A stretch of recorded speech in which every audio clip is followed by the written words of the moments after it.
Praise the Lord, everyone. Shaun back with another video for you all.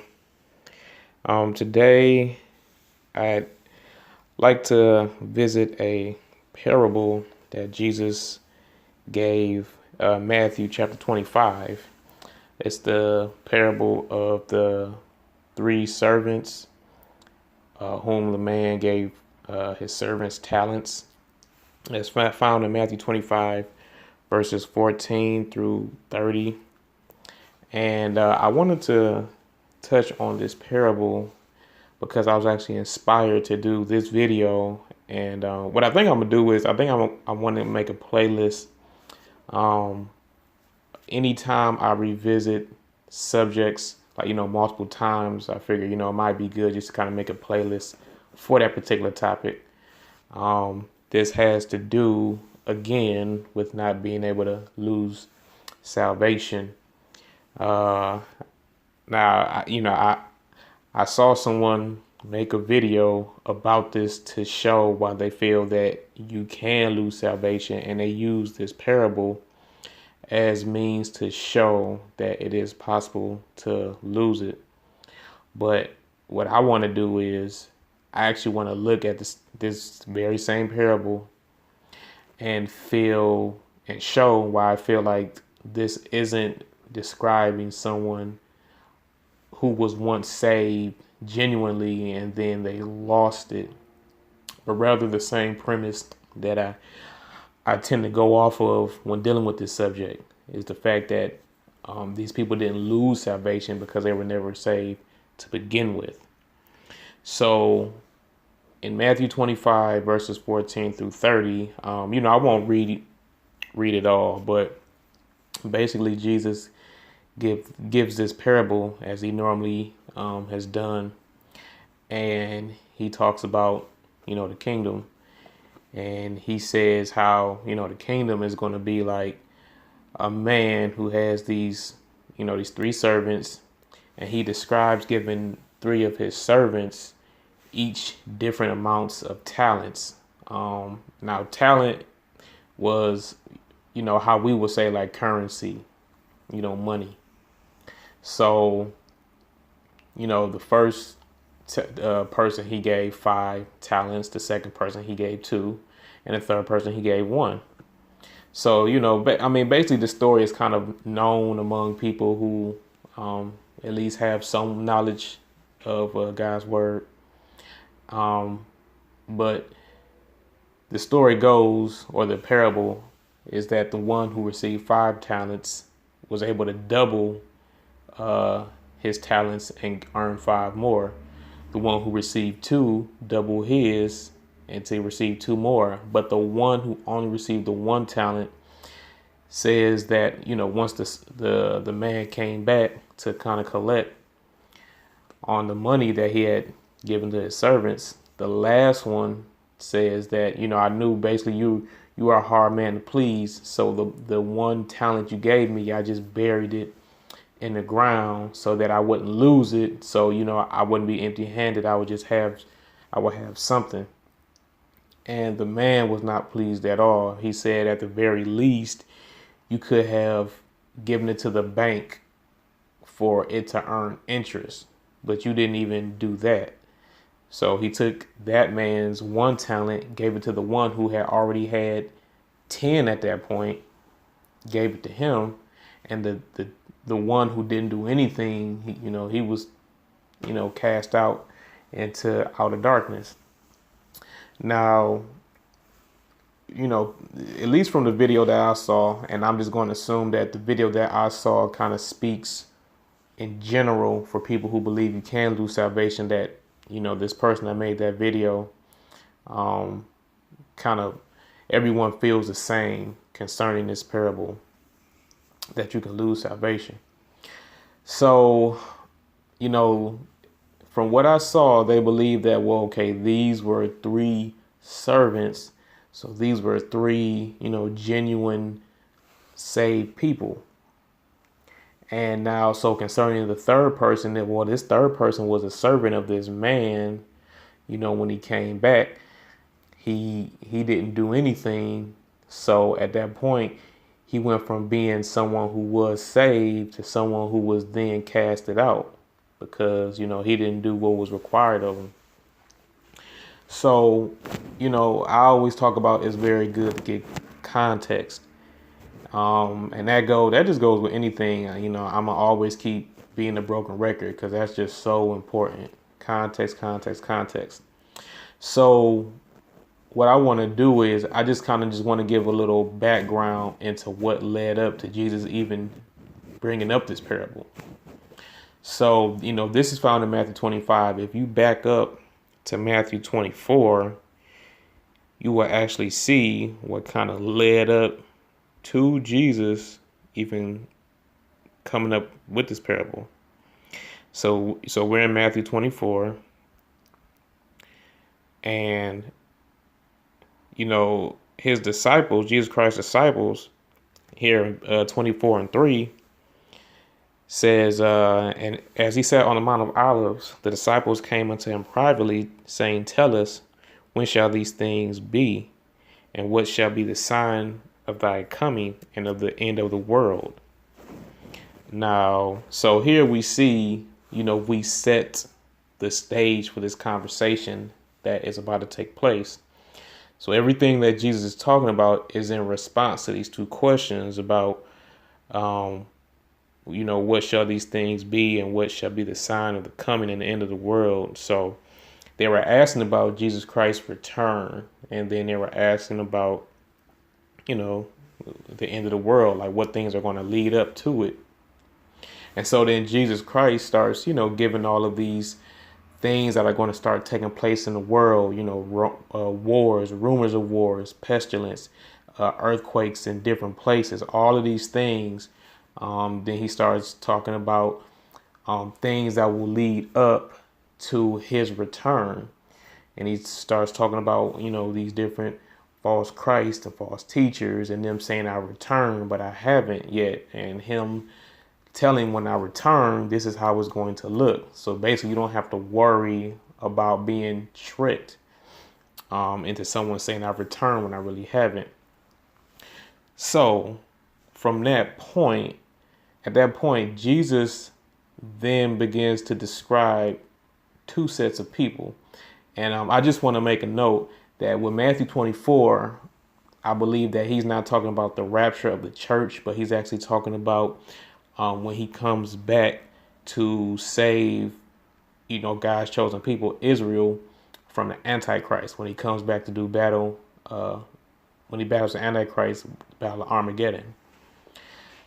So with this being the case, Jesus, towards the end of 24, begins to describe two sets of people.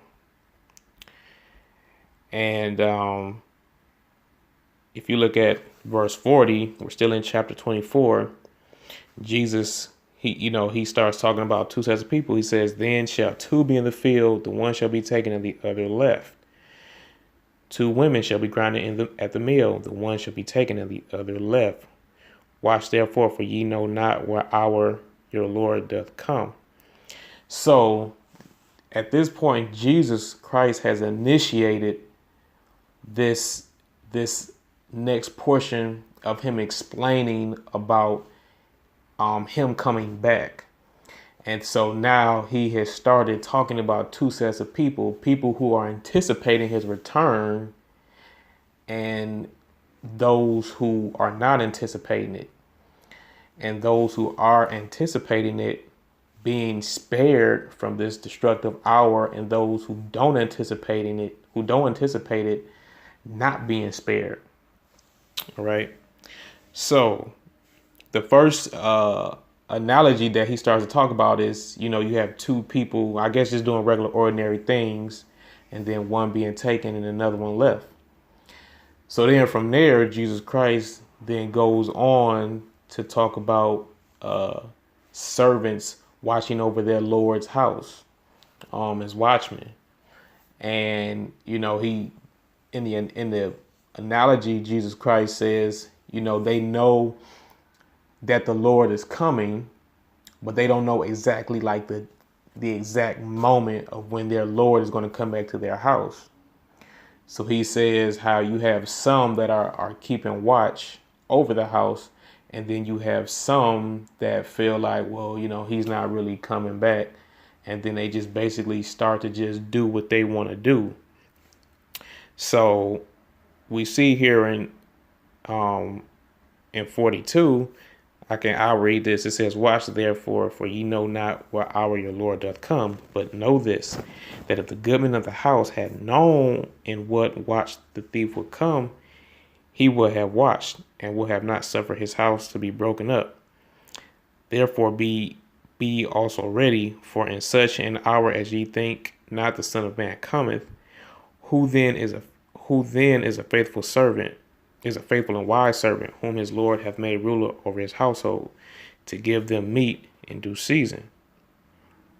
Blessed is that servant whom his Lord, when he cometh, shall find so doing. Verily I say unto you, that he shall make him rule over all his goods. And if, now pay attention here, and if that evil servant shall say in his heart, my Lord delayeth his coming, and shall begin to smite his fellow servants, and to eat and drink with the drunken, the Lord of that servant shall come in a day when he looketh not for him, and in an hour that he is not aware of, and shall cut him asunder, and appoint him his portion with the hypocrites. There shall be weeping and gnashing of teeth." So notice initially Jesus talks about, and this was something I actually overlooked, and I apologize.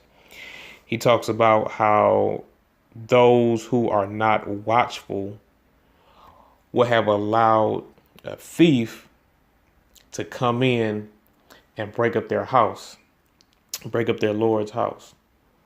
So in both aspects, you see that those who are good and faithful are doing what their Lord said, and those who are not are just not doing what their Lord said, and them being taken over in this one case by the thief, and then in the next case by the Lord coming back to his house.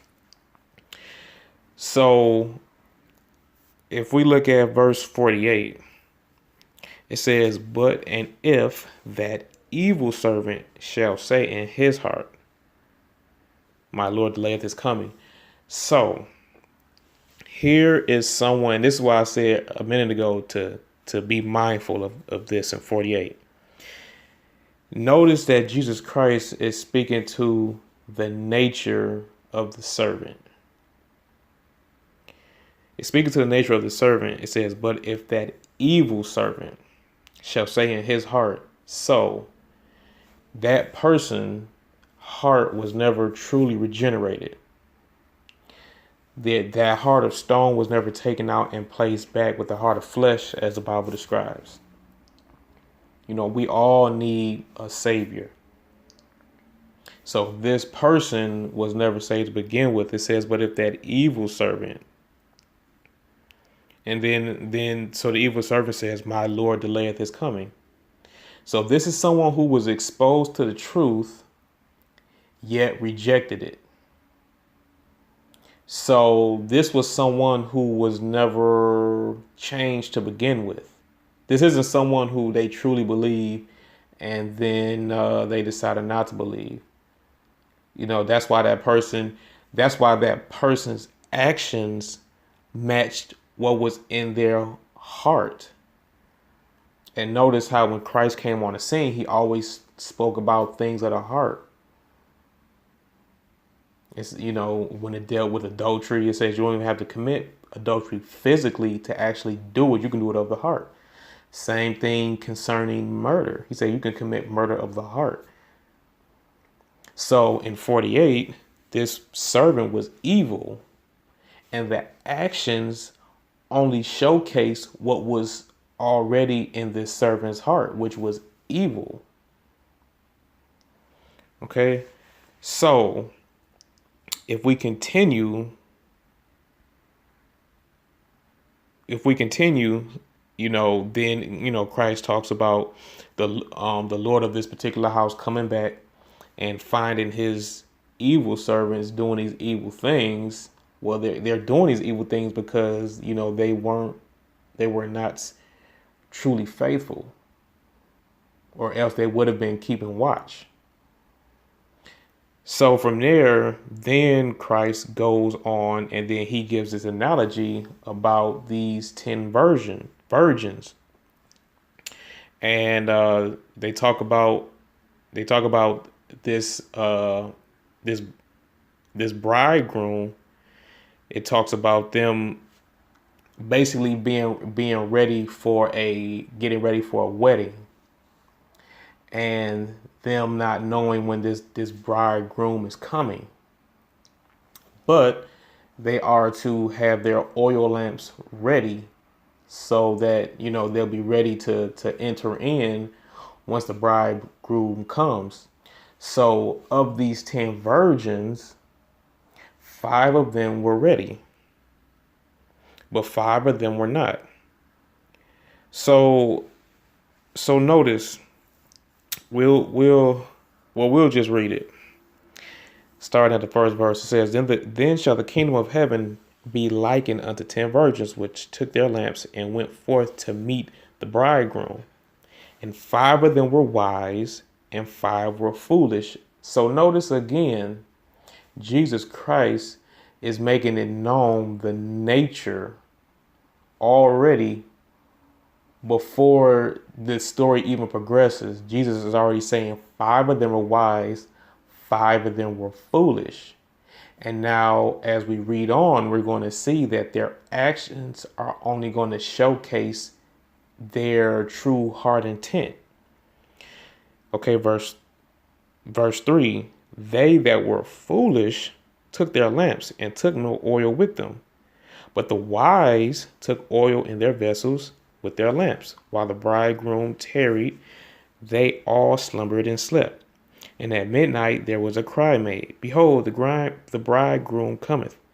Go ye out to meet him. Then all those virgins arose and trimmed their lamps.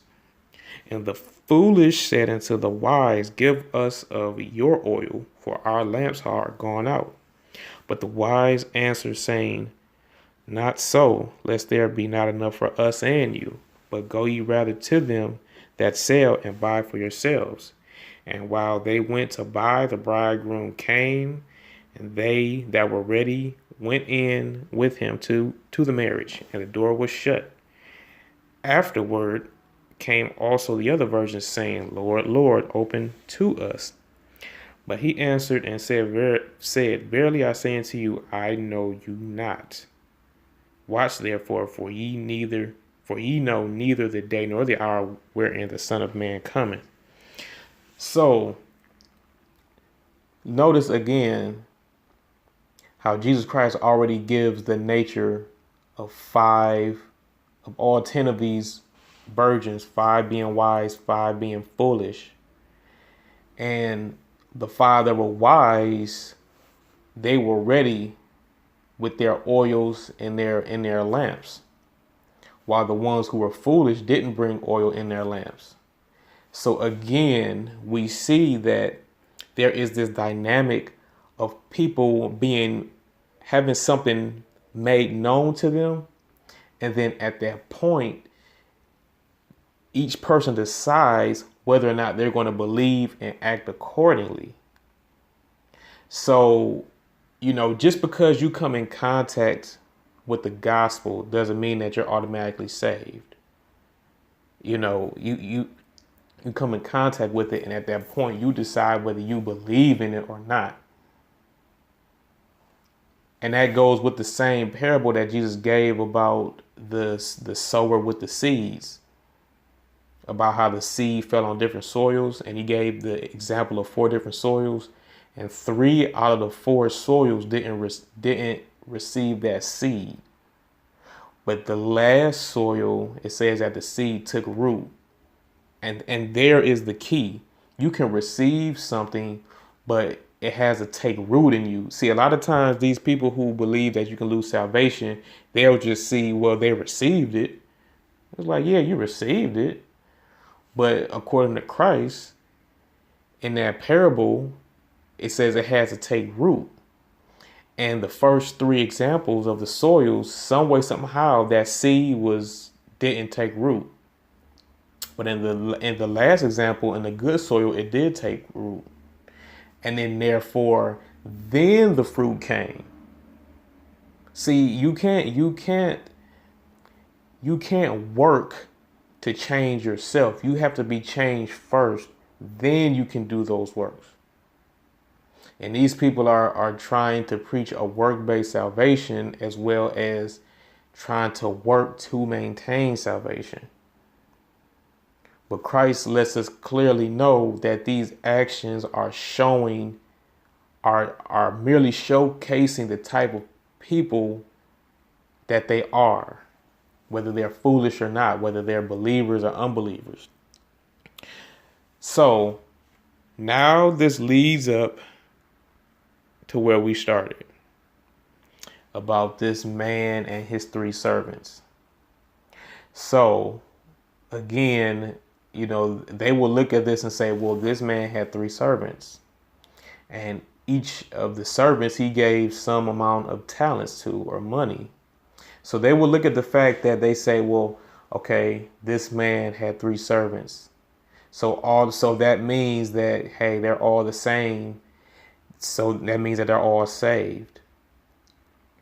But the thing is, in the parable, in this particular parable, Jesus Christ never gave whether or not some were foolish and some were wise, like we saw just a minute ago with the brides, with the virgins. In the very beginning of that particular parable, Jesus Christ already let it be known who was wise and who was foolish. And in the same, what we just read about towards the end of 24, the servants, it talked about those that were evil. And then because they were evil, they believed that the Lord delayed his coming. And because you had the foolish virgins, they didn't bring oil. And then once everything was happening, then they kind of panicked. So you can have people that are the same in nature physically, but not the same in nature spiritually. All of those believers have been changed spiritually. Now they're of a different nature. So when we read here about the man with the three servants, those servants, they're not speaking to the spirituality, because at that point we don't know, because no distinction has been made. All we know is we have a man with three servants. That's all we know. But then as Jesus Christ goes on in the parable, we see who is foolish and who is wise by the actions that they did. So of the first two, they were wise. How do we know that? Because their actions showcased that, their heart had been changed, it had been regenerated.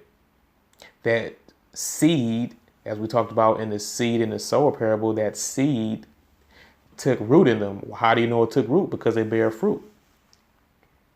Just like what Jesus says in John 15 about Jesus Christ, he is the true vine, and God is the husbandman or the farmer, and how we are the branches, and how a branch cannot bear fruit in and of itself, but must abide in the vine first. And through the vine, the branch bears fruit. So notice even in that analogy Jesus gives, how in one case, we're all the same and that we're all branches, but the believers are the ones who abide in the true vine, that being Jesus Christ.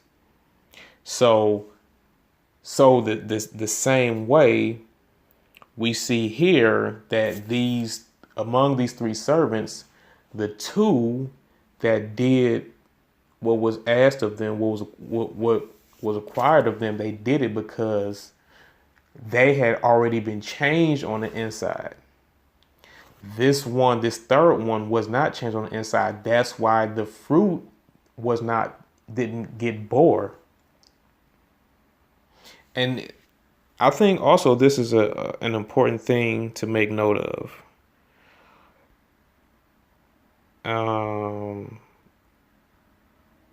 Okay, towards the last part of this parable,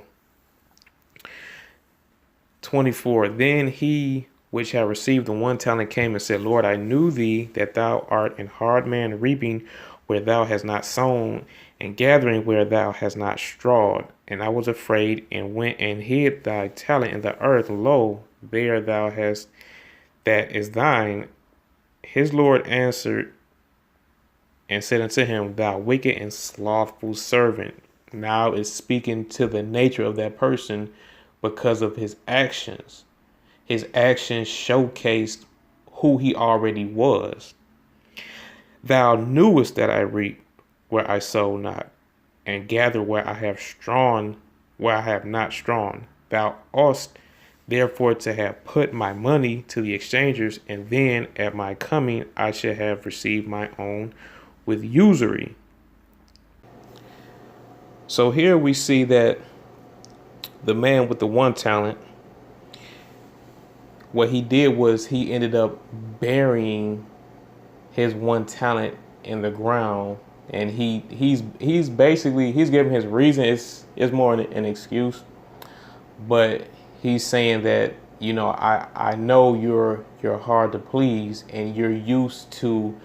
Basically, what the man is saying is, I know you're expecting me to multiply what I gave you. So you gave me one talent, and now you're expecting to gather where you haven't sown. So in other words, he's basically saying, you gave me one, so from that one you're expecting two. And Christ in the parable, he goes on to say that the Lord says to a servant, he says, so you knew that you expected me to want you to multiply what I gave you, and yet you did nothing. And then he goes on and says, you didn't even have the decency or the courtesy to at least take the one talent that I gave you, give it to the bank, and at least allow that to gain interest, so that there would at least have some fruit have been born from you. Something to say, it may not have been a lot, but at the very least, there would have been something to say, I started off with one, now I have 1.5, 1.25, something. And then that's why he calls them slothful and lazy, evil servant. So this person's works already showed who they already were. They came into contact with the truth, but did not have faith in it. If they had true faith in it, they would have went out and did whatever was expected of them. And then at that point, that is when we see that this particular servant was that one talent was given to the one who made 10, and then that third one, that person was cast out. So that just showed that person didn't bear fruit. Why? Well, if we go back to the analogy of Jesus Christ being the true vine and us being the branches, and Christ saying that the branch can only bear fruit when it abides in the vine. Well, if that person didn't bear any fruit, that person never abided in the vine to begin with. And like I said, understand the very last part what Jesus says. He says you could have at least put it with the exchangers. And he talks about being able to collect usury or interest. He said you could at least have done that. So, you know, that just shows you that this person never truly believed to begin with. This wasn't a person who to say, yeah, they believed at first, but then, because they didn't do X, Y, and Z, that now they lost it. No, this person was already lazy and slothful to begin with. That's why they didn't do anything in the first place. Not even something to say, well, here's the bare minimum. I mean, of course, the Lord wants you to do as much as you can, but at least here's something. If if a seed takes root in a plant, if a seed takes root in soil, it's going to produce something. Some more than others, but it's going to produce at least a little something. And if a branch abides in a vine, like I said, maybe it's not going to be all the fruit, it's not going to be all the same, but it's going to be something, even a little bit. But if there's absolutely nothing being coming out of it, then that seed never took root, that branch never abided in the vine to begin with.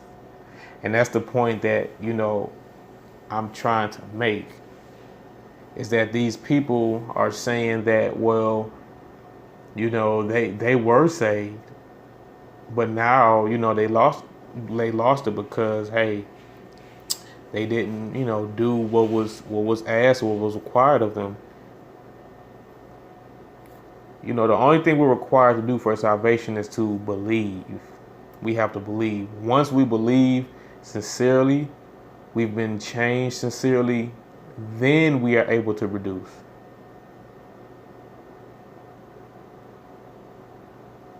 That's, and here's my thing. People who believe in faith plus works for salvation, at what point can they ever say that they've been saved? If they believe they need to be saved, and Jesus Christ said that his work was done on the cross, he said it is finished, and you are now having to quote unquote partner up with Jesus for salvation by your works, well, when are you done? Because if Jesus Christ is done with his works, but you're not, at what point can you say you transitioned? You can't say, well, as long as I'm following the, being obedient, then, I'm okay. It's like, well, no, not if you're saying faith plus works. Because you can never say you're done as long as you're living.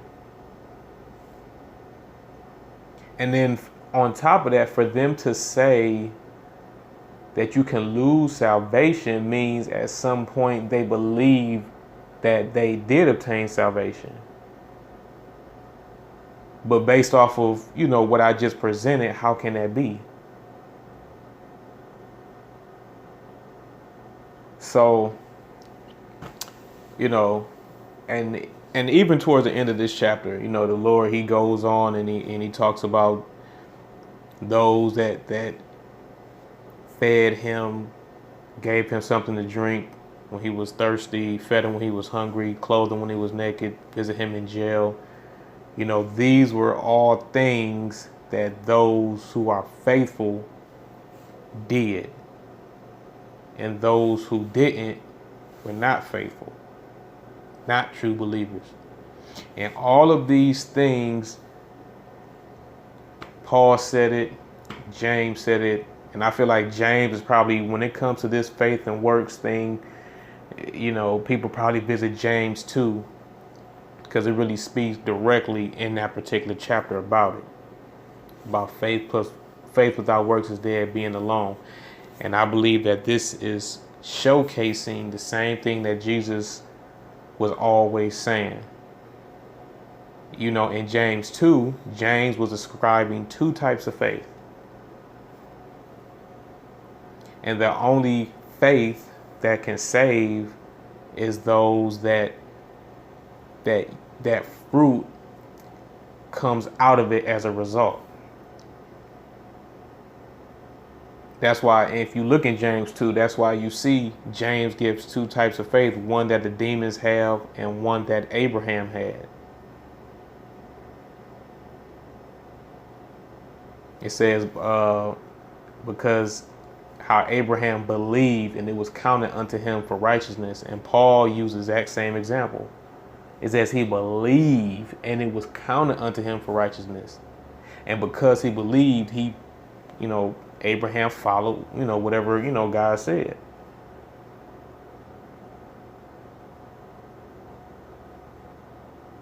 So this has to do with you being changed first, then able to do, and not trying to do in order to be changed. Now, once a person is changed, then at that point they work on maturity levels.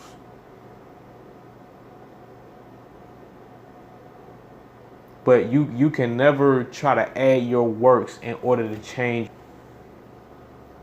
We're always all going to fall short. So I wanted to make this video and just show that in this parable in Matthew 25, 14 through 30, that it is not dealing with someone who was saved initially, but in fact is dealing with someone who, as we see, based off of their actions, show that they were not saved to begin with. So until next time, I love you all, and God bless.